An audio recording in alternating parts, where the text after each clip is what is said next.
in today's class, we are going to take a question on the design of a two-way slab. So I'll say design a two-way slab.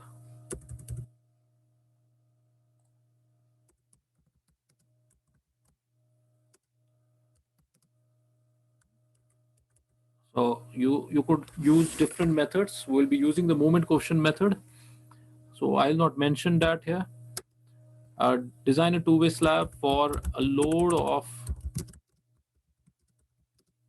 3 kilonewton per meter square is the live load. Dead load is 1 kilonewton per meter square, 2 kilonewton per meter square, and there is a self weight of slab which needs to be calculated, plus the dimensions of the slab are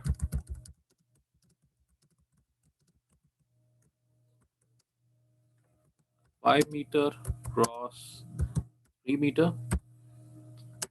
The slab is casted in M20 grade concrete and Fe 500 steel. Now, how do we proceed in this question? Now, this is your question. What we need to do, we have to design a two-way slab. हमें एक two-way slab. Now, how do we know it's a two-way slab? First, we calculate. Let me first make the figure. It's somewhat like this. It's 5 meter in one direction, and it's 3 meter in this direction. Yes, one thing, supports are 300 mm each.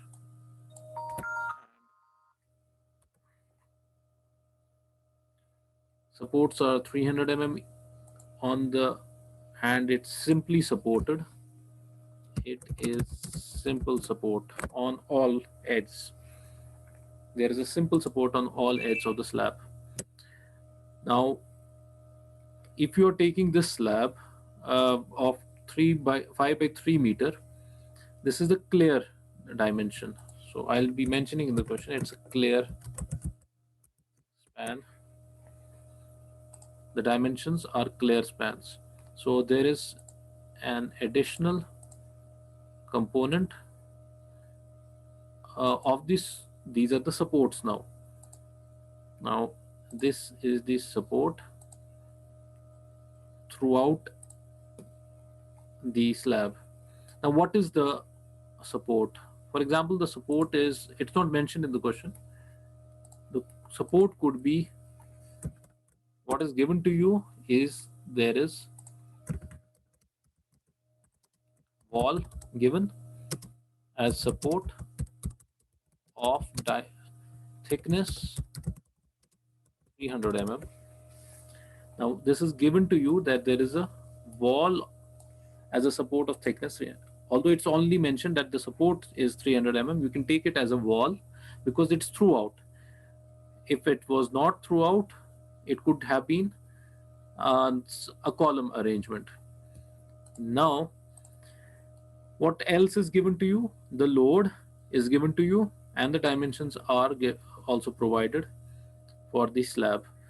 So this is from here up till this point. This is 300 mm, and it's throughout, it's 300 mm. Right from here up till this point, it's 300 mm.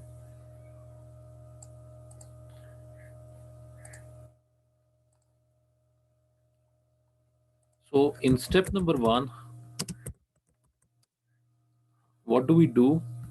Calculation of thickness of slab. Now in step number 1, we calculate the thickness of slab. So this is done on the basis of the deflection control.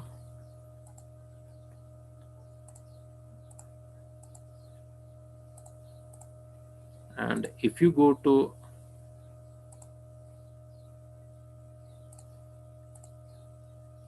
IS 456,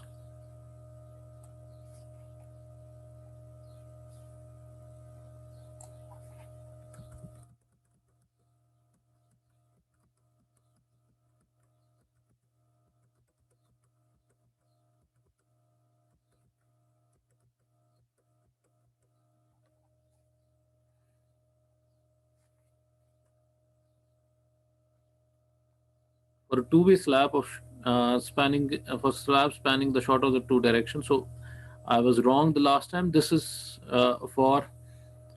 Uh, this is for two a slab that's spanning in two directions. The shorter of the two spans you have to take. So here you have to take the shorter span. For one-way slab, I was wrong the last time when I was mentioning that there is a longer span.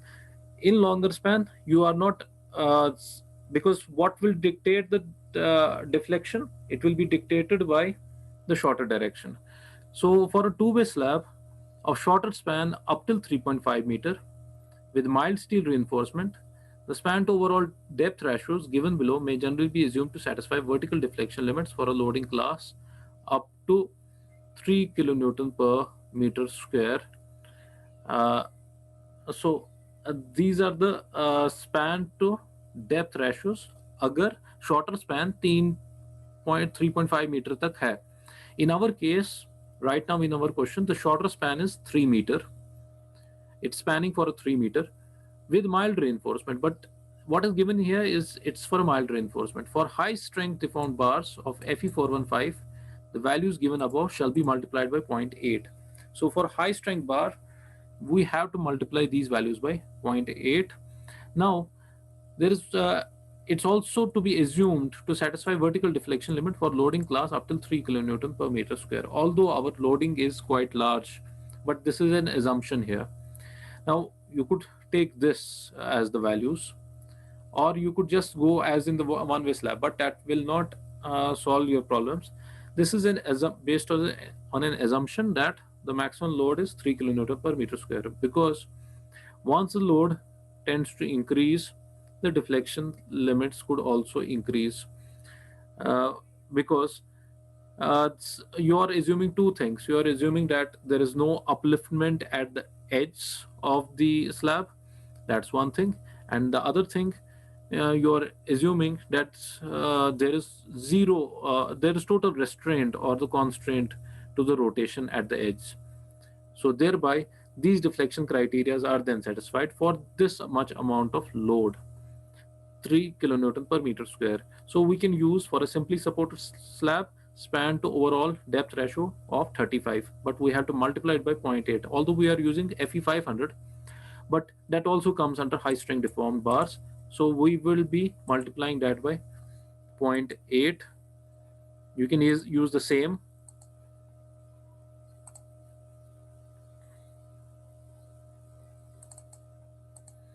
So the length to depth ratio is 35 or 20. It's 35. For one-way slab condition, it was 20. So that has to be multiplied by 0.8 if it is. Now, why you are multiplying it by 0.8? That means you are reducing the requirements of the thickness of the slab, because you are providing high strength deformed bars, and high strength deformed bars are actually increasing the ductility of the section. So in this case, then the depth would be length by 35 cross 0.8. This is in brackets.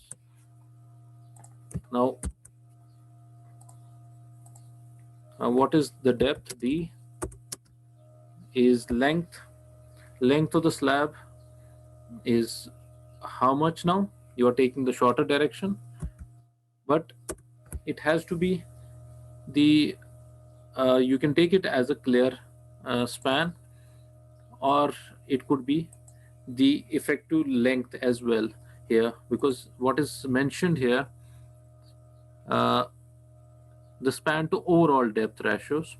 So it's the overall depth. Sorry, it's given below may be generally be assumed to be limited to satisfy the vertical deflection.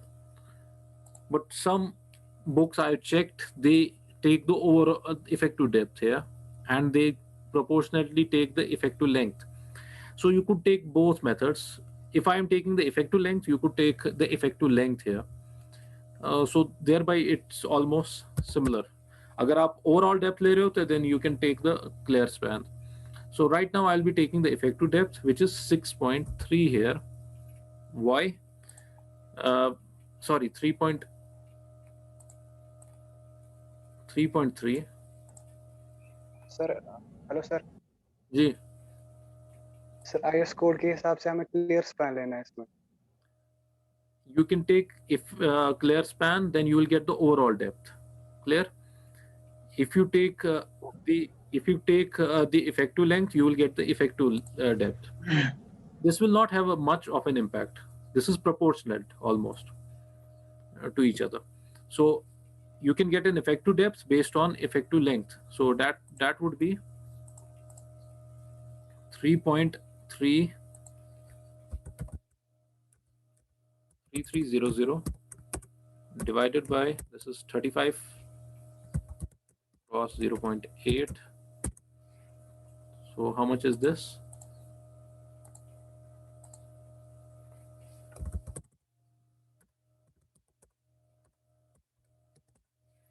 This is around 117.86 mm.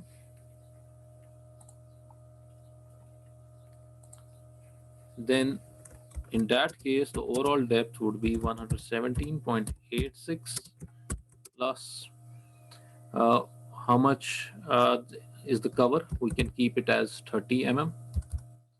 This is cover. And then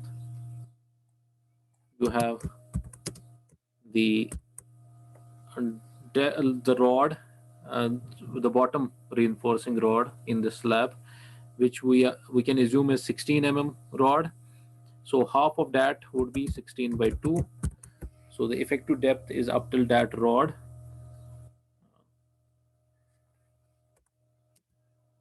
So this would be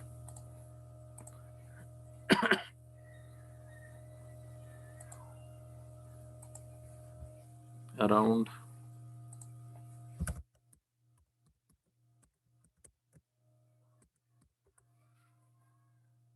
this is 155.86 mm. So we'll be providing the overall depth of 160 mm.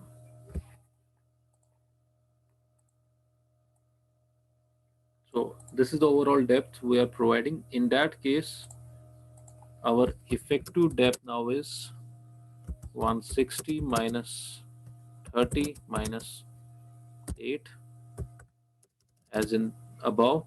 So you are getting this as 122 mm.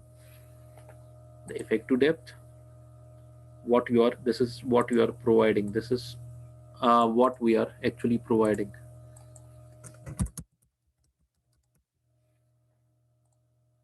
So now this is under the deflection control. What you have got the thickness of the slab. So this being the slab, you have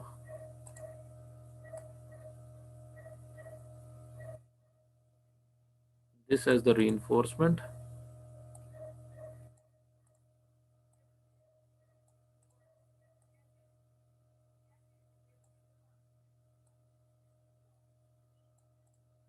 And the effective depth, overall depth is 160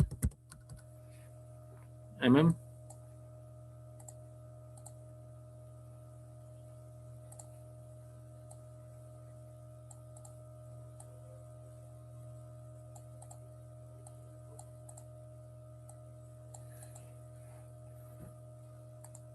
and you have the effective depth up till the center of this one, this rod, right from here,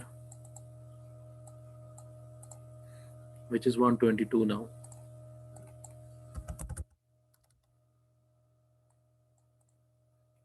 Now this was step number 1, and then you move to yes, you can calculate now the effective spans along, what is the effective span along both the directions. What is given in the code for in IS 456.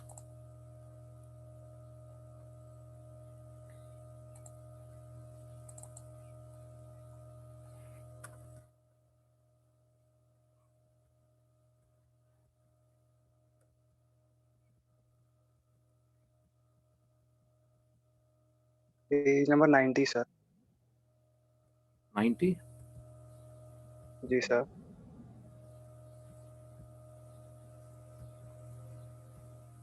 I should actually note this down.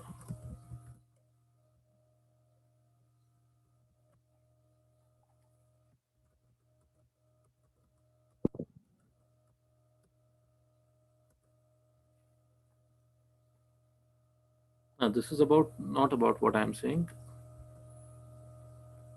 इसके बाद भी है page number 91।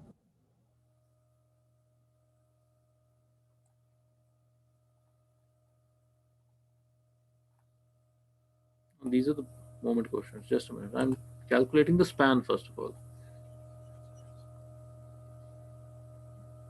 The span of the slab is here somewhere.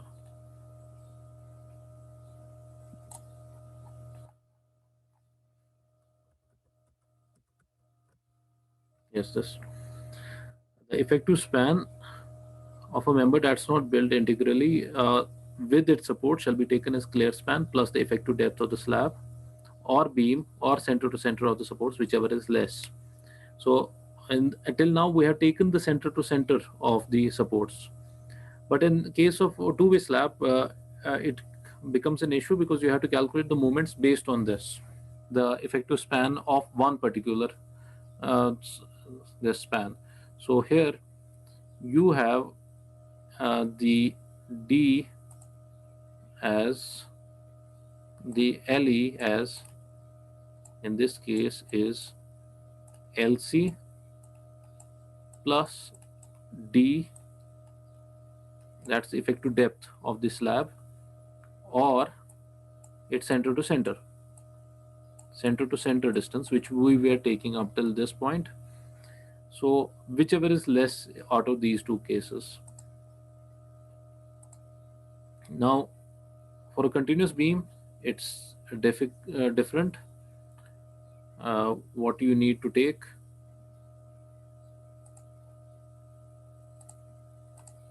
in continuous beam, in case of continuous beam or slab, if the width of the support is less than 1/12 of the clear span, the effective span shall be as provided above in 22.A if the width of the support is less than 1/12 of the clear span. So that means अगर 300 mm का हमारा वहाँ पर, but we are not right now focused on the continuous slab or beam, then you need to check these additional conditions. If the supports are wider than LB12 of the clear span or 600 mm, whichever is less, the effective span shall be taken as under.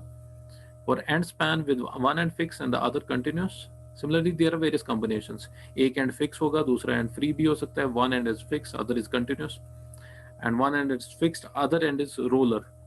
So cantilever is free one, and these are the different spans that you need to take. Right now for a simply supported one, we'll be taking from this. So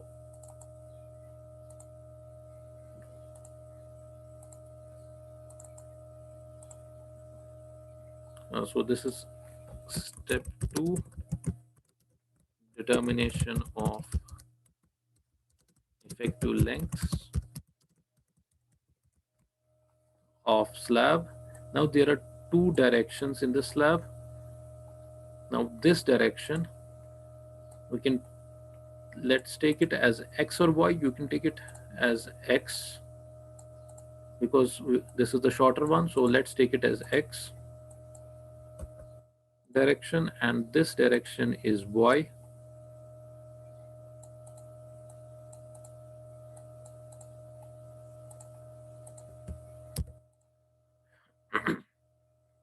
Then you have this as Lx, the length along this, and this is Ly, the length along this one. Then you would be having Lex, the effective length about x direction, and Ley about y direction. Lex